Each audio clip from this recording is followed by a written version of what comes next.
ang lambat. Isang mataas na general ng Rusya ang nagsabi ng di inaasahan sa live na television. Natalo ang Rusya sa digmaang ito dahil sa katiwalian sa kanilang sandatahan. Hindi naririnig ang ganitong prangkang pag-amin sa Rusya ni Putin. Ang pagbabahagi ng impormasyon na pumupuna o naninisi sa militar ay maaaring magdulot ng hanggang 15 taon na pagkakakulong sa gulag. Dahil dito, ang mga komento ni General Vladimir Churkin, dating pinuno ng hukbong lupa ng Rusya, ay ikinabigla hindi lang sa Rusya kundi sa buong mundo. Ang pahayag na maririnig mo ay malinaw. Itinuturo ng general ang sisi sa nabigong pananakop sa korupsyon at matinding kapalpakan ng FSB bago ang pagsalakay noong 2022. Nagsagawa ang FSB ng lihim na survey sa Ukraine at iniulat kay Putin ang gusto niyang marinig. Ayon sa FSB, tatanggapin ng Ukrainians ang mga tropang Ruso at babagsak ang Kyiv sa loob ng 3 araw. Ito mismo ang dahilan kung bakit pumasok ang mga tropang Ruso sa Ukraine nang walang tamang kagamitan at marami sa kanilang mga unit ay nagdala pa ng mga uniforme para sa parada. Ayun, hinihintay pa rin ni Putin ang parada na yon. At lahat ng ito ay dahil sa bulok na sistemang binuo niya sa paligid niya. Pakinggan mo ang sinabi ng general. Ang gaya ng sinabi nila, Ayon sa mga klasiko ng Marxismo-Leninismo, ang digmaan ay pagpapatuloy ng pulisya sa marahas na paraan. At totoo na nga yun. May kanya-kanyang layunin ang bawat digmaan. Sa special na operasyong militar na ito, itinakda ng Pangulong Ruso ang mga layunin ng denazification at demilitarization. Nakakamit ang layunin sa sunod-sunod na gawain, taktikal, operasyonal, estratehiko, na sinubukan naming sundan sa simula ng operasyong ito. Hindi ko balak batikusin ang sino man, pero sa totoo lang, sa aking palagay, mapuna. Pero sa aking palagay, muli na namang hindi handa ang Rusya para sa digmaan gaya ng dati sa mga nakaraang taon at siglo. Bukod pa rito, tradisyon na ang pagmamaliit sa kalaban at ang labis na pagtitiwala sa sarili nating lakas. nagkaroon ng maling kalkulasyon sa kalaban at muling pagsusuri sa kanilang mga tropa. Kung matatandaan mo, noong Pebrero 22 lahat ay nagsimulang magsabi na matatapos ang digmaan sa loob ng 3 araw na madali nating matatalo sila. Ang Tbilisi Syndrome at ang mga pangyayari sa 5 araw na digmaan laban sa Georgia ay malamang na may naging papel, pero sa kasamaang palad, hindi iyon nangyari. Magbibigay ako ng hindi kasiyasiyang grado sa buong komunidad ng intelihensya ng Rusya. Sa madaling salita, binigyan ng maling impormasyon ang pamunuan ng bansa na 70% ng populasyon ng Ukraine ay pabor sa atin at 30% ay laban sa atin. Lumabas na kabaligtaran pala ang totoo. 30% ang pabor sa atin at 70% ang laban sa atin. At alam na natin kung saan ito nauwi. Sa loob ng unang ilang linggo, natutunan namin ang isang seryoso at mabigat na leksyon. Sinubukan ng dating ministro ng Depensa na makaalis sa sitwasyong ito ng maayos, tinawag ang nangyayari bilang isang kilos ng mabuting loob. Tinuturing ko itong isang kilos ng mabuting loob. Si Vladimir Churkin. Vladimir Churkin ay isang kolonel general at naging pinuno ng hukbong lupa ng Rusya noong 2012. At gaya ng narinig nyo, malinaw niyang sinabi na hindi siya pumupuna sa kahit sino, lalo na kay Putin. May dahilan kung bakit niya nilinaw iyon, dahil sa Rusya, iligal talaga ang pumuna sa hukbo. Batas ito na ipinasa ni Putin noong Marso 5, 2022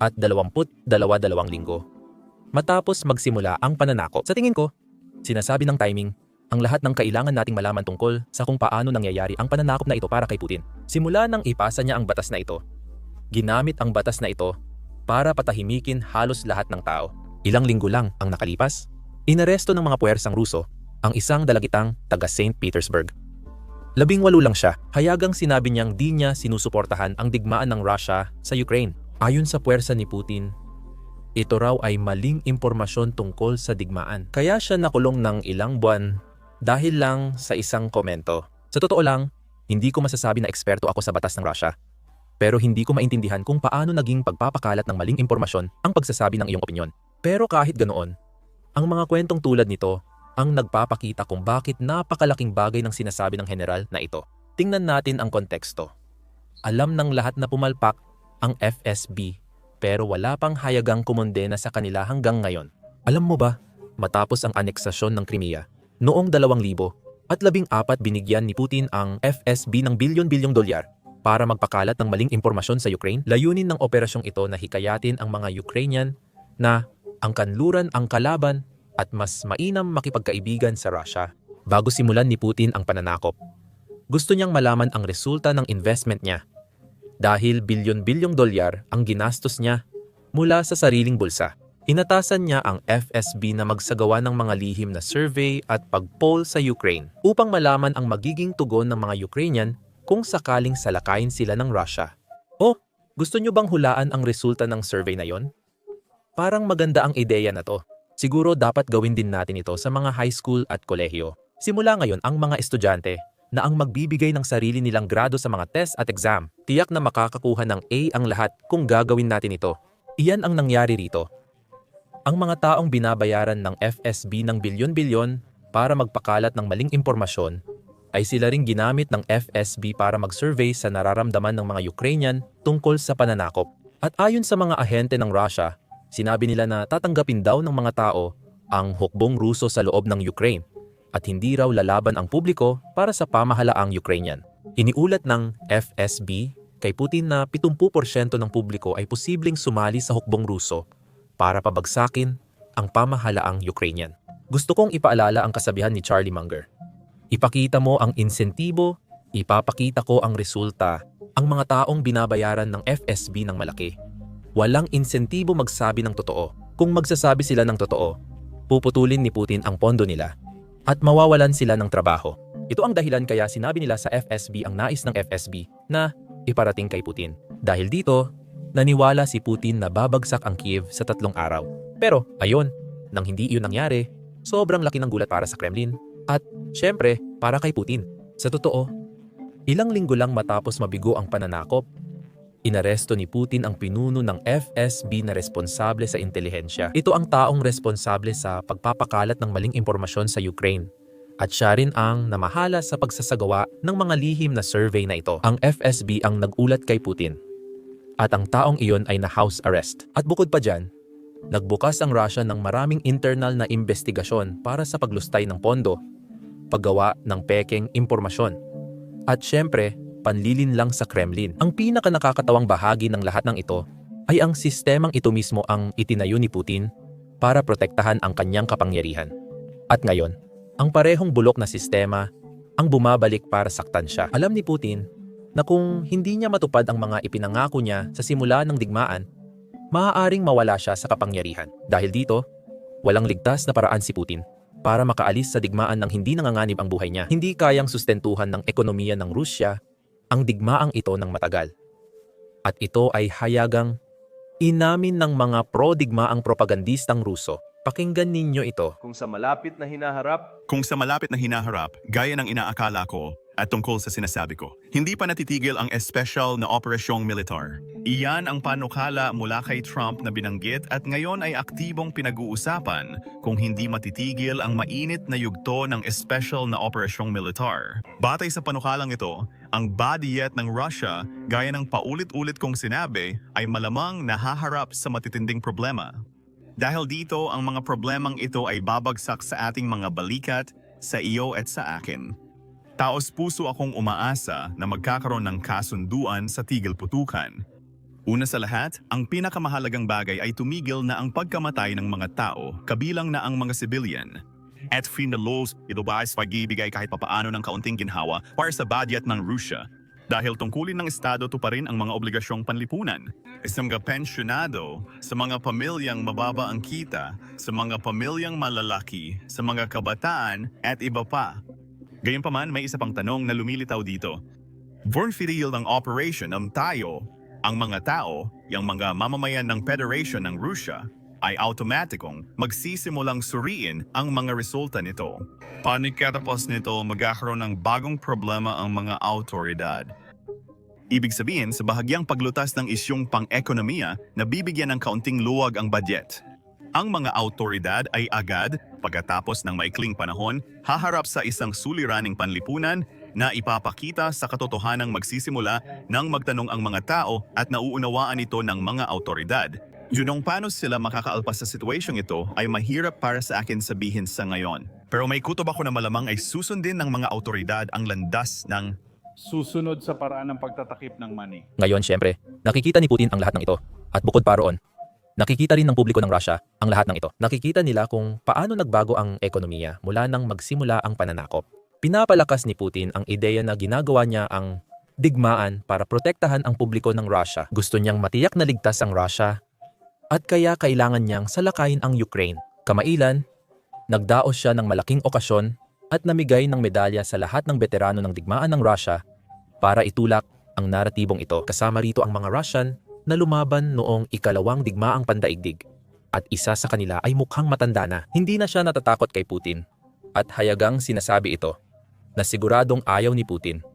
Pakinggan ninyo. Lumaban kami para sa inyo. lumaban kami para sa inyo, sa inyong mga anak, apo at mga apo sa tuhod, upang palaging malinaw at payapa ang kalangitan sa inyong ulunan. Marami niyan. O, kalmado lang.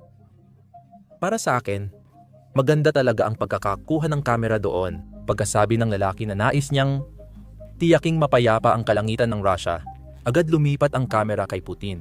Sige, tuloy tayo. May isa pang general na patuloy na pumupuna kay Putin mula nang mabigo siya sa pagsalakay na ito. Ang general na iyon ay si Igor Gerkin. Siya rin ang general na tumulong kay Putin. Sakupin ang Donetsk at Luhansk noong 2014. Ngayon, binabatikos na niya ang mga pagkabigo ni Putin. Narito ang pinakabago niyang panayam na inilathala sa isang Russian na media.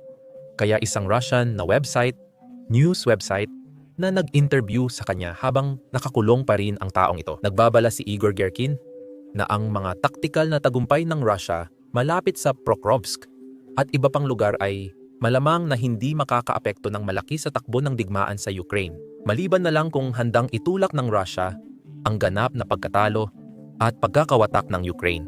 Ang ibig niyang sabihin sa lubusang magpursige ay ganap na mobilisasyon na matagal na niyang isinusulong. Nagbabala siyang maaaring mauwi sa wala ang ating mga taktikal na tagumpay sa harapan dahil wala itong sapat na estratehikong reserba at ang mga ito naman ay hindi maaaring malikha kung walang presensya ng mga estratehikong layunin na wasakin ang estadong Ukrainian. Ang estratehikong tagumpay ay una, ang lubos na pagkatalo at paglusaw ng armadong puwersa ng Ukrainian at pangalawa, ang pagbuwag ng estado ng Ukraine sa kasalukuyang anyo. At sa huli, ang paglikha ng isang sitwasyon kung saan ang tinatawag na Ukraine ay hindi na makakabanta sa Russia kahit kailan. Malulutas lang ang problemang ito sa muling pagsasama ng malaking bahagi ng Ukraine sa Russia. Ipinapahayag niya na ang mga puwersa sa harapan ay hindi sapat upang makamit ang pinakamataas na layunin ng Russia na sakupin ang buong Donbas, buong Zaporizhia at buong rehiyon ng Tarshan. At kahit makamit ang mga ito, muling magsasanay, mag-aarmas, at aatake ang Ukraine.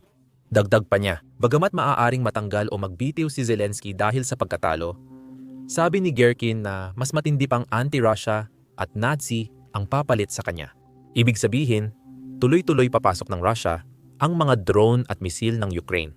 At kaya niya sinasabi na kailangan talagang wasakin ng Russia ang estado ng Ukraine. At hindi ito posible kung walang malawakang mobilisasyon.